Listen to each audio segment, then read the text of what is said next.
Aula 2, célula, unidade fundamental da vida. Na aula 1, nós vimos que a célula ela é a unidade básica fundamental da vida. Vimos também como ela foi descoberta e também vimos os 3 princípios da teoria celular, certo? Hoje nós vamos ver o que compõe a célula, como ela funciona e os tipos de células. Lembrando que o vírus, por outro lado, ele não possui células, eles são acelulares. Eles utilizam-se da célula como um hospedeiro para conseguir nutrientes, porém, ele não tem célula. Se ele não tem célula, ele não é classificado como ser vivo. Vamos lá. Nós temos 2 tipos de células. Nós temos as células que são chamadas de procariontes, elas não possuem um núcleo definido. E nós temos a célula eucarionte, que possui núcleo definido. Tá, e do que a célula é composta, né? Ela tem alguns componentes que são fundamentais para o seu funcionamento, que a gente chama de organoides. O primeiro é a membrana plasmática, núcleo, ribossomos, retículo endoplasmático, complexo de Golgiense, mitocôndria, citoplasma, lisossomo, centríolo, cílios e flagelos. Nós vamos ver cada um desses organoides. Então, as estruturas e funções básicas da célula são componentes que eles vão trabalhar em conjunto para manter o equilíbrio, ou seja, a homeostase celular, e realizar atividades que são fundamentais para a vida. A membrana plasmática, ela é uma estrutura fina e bem flexível, que ela vai envolver toda a célula, vai separar a parte de dentro da célula do ambiente externo. Ela vai ser composta principalmente por uma dupla camada de lipídios, onde as moléculas de fosfolipídios estão aí dispersas com suas caudas hidrofóbicas voltadas para o interior e cabeças hidrofílicas voltadas para o exterior. Membrana celular. Aqui nós temos uma representação da membrana celular, que ela é uma estrutura fina e também flexível, que ela vai envolver totalmente as células, ok? Uma espécie de uma roupa, de uma camada de proteção que aquela célula ela vai ter, certo? Ela vai proteger a parte e separar também, né, a parte interior da parte exterior da célula. Ela é composta por uma camada dupla de lipídios, que é um composto químico, que ele tem várias funções. Uma delas é compor aqui a membrana celular ou membrana plasmática, também a gente pode chamar assim, certo? Além disso, essas moléculas de fosfolipídios, elas estão dispostas com suas caudas hidrofóbicas, ou seja, elas não se dissolvem em água, elas vão estar aí voltadas para o interior, tá, da célula. E as cabeças hidrofílicas, que já são aquelas que conseguem se dissolver em água, elas vão estar voltadas para o exterior da célula, ok? Além dessa dupla camada de lipídios, a membrana ela tem proteínas, que vai desempenhar aí função de transporte, sinalização, reconhecimento celular, além do colesterol, que confere fluidez e estabilidade à membrana. Vamos ver as funções, né? Primeira função, proteção. Ela vai isolar o conteúdo celular do ambiente externo, tá? Vai fazer também o transporte. Ela vai regular quem entra e quem sai. Né? Substâncias que vão entrar e que vão sair, elas vão passar por essa membrana celular. Além de fazer a comunicação, né? Ela vai permitir comunicação entre células e o ambiente externo por meio de receptores de sinalização. Então, a membrana celular, gente, ela é muito importante para manter o equilíbrio da célula. A gente tem também o citoplasma, tá? Aqui a gente tem uma representação da célula. E essa partezinha aqui que está numa cor mais acinzentada, que compõe todo o fundo dessa imagem, é o que a gente chama de citoplasma. É uma região que está intermediária, ela vai ocupar todo o espaço intracelular, certo? Entre a membrana e o núcleo. E ela é formada por um material gelatinoso, que a gente fala que se chama citosol, tá? Nesse citosol ele vai ter água, sais minerais, proteínas e outras moléculas. Qual é a função do citoplasma? Promover movimentos dentro da célula, produzir, transportar, armazenar e modificar células. Quando vocês estiverem estudando esse material, nossos PDFs, certo? Se atentem a o que é o citoplasma, uma membrana plasmática e qual é a sua função, tá? A gente entendendo qual é a função daquele organoide, então a gente consegue compreender com mais clareza como é que ele está dentro daquele sistema. Qual é o seu papel? Então, qual é a função? Promover movimento dentro da célula, produzir, transportar, armazenar e modificar moléculas. Só que para que tudo isso funcione, né, dentro da célula, ele precisa ter outras estruturas, que é o que a gente chama de organelas. A gente vai ver agora quais são os tipos de organelas. A primeira é a mitocôndria. A mitocôndria, ela é responsável pela produção de energia nas células eucarióticas. Então, a gente não tem mitocôndria em células procariontes, certo? Elas vão fazer o quê? Elas vão converter nutrientes em adenosina trifosfato, que a gente chama de ATP, que nada mais é do que a principal fonte de energia da célula. E como é que ela faz isso? Por um processo chamado respiração celular. Além disso, né, a mitocôndria ela tem o seu próprio DNA, né, o que sugere aí que ela tem uma evolução única. Então, geralmente, as pessoas falam que as mitocôndrias são chamadas de usinas de energia por essa produção que elas fazem, né, da própria energia. Mas como é que ela faz?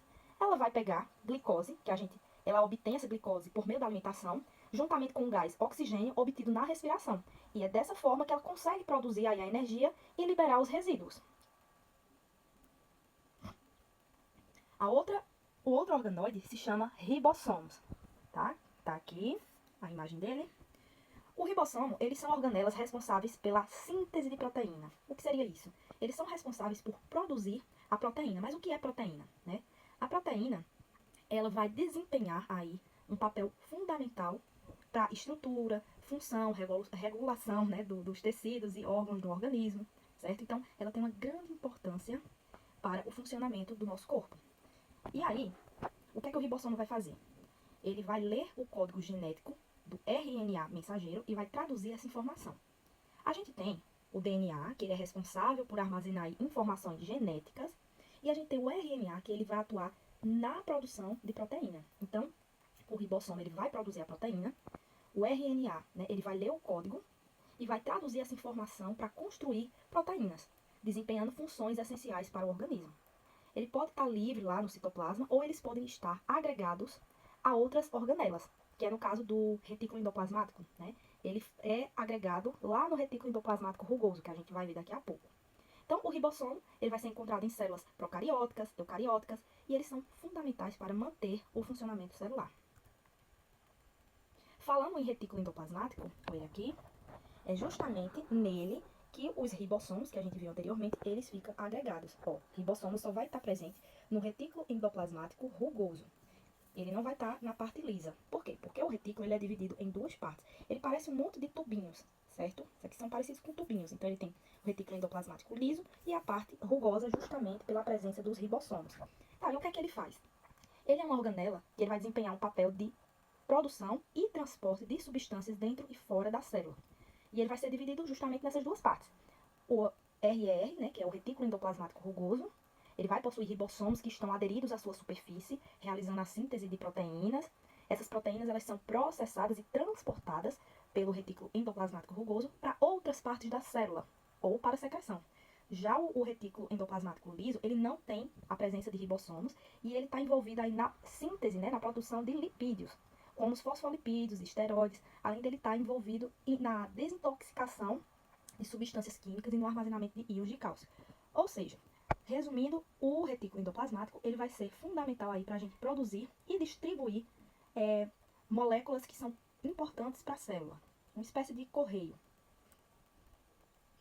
Aparelho de Golgi, já essa outra organela aqui, ele tem um papel, né, ele pode ser chamado também complexo ou aparelho de Golgi, ele desempenha aí a modificação, empacotamento e distribuição de proteína e lipídio na célula. Então, essas são as funções dele, tá?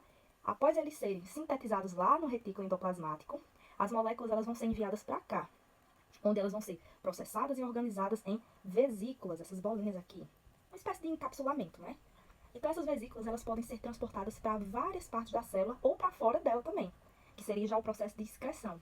Então, o complexo de Golgi é essencial para distribuir de uma forma eficiente, né, substâncias para o funcionamento adequado da célula. Centríolos. Os centríolos são outras organelas que também possuem aí um papel primordial para o funcionamento celular. Então, eles não estão envolvidos por membrana e eles possuem estrutura em formato de cilindro, certo? Ele vai ser composto aí de 9 grupos de 3 microtúbulos proteicos.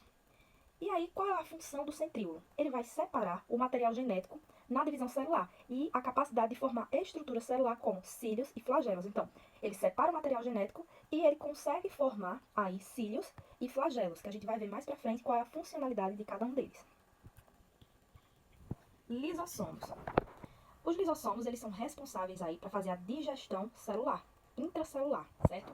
Então ele possui enzimas que fazem essa digestão, eles quebram e eles vão reciclar componentes que já estão desgastados por partículas que são engolidas pela célula, como bactérias e outras substâncias que precisam ser degradadas.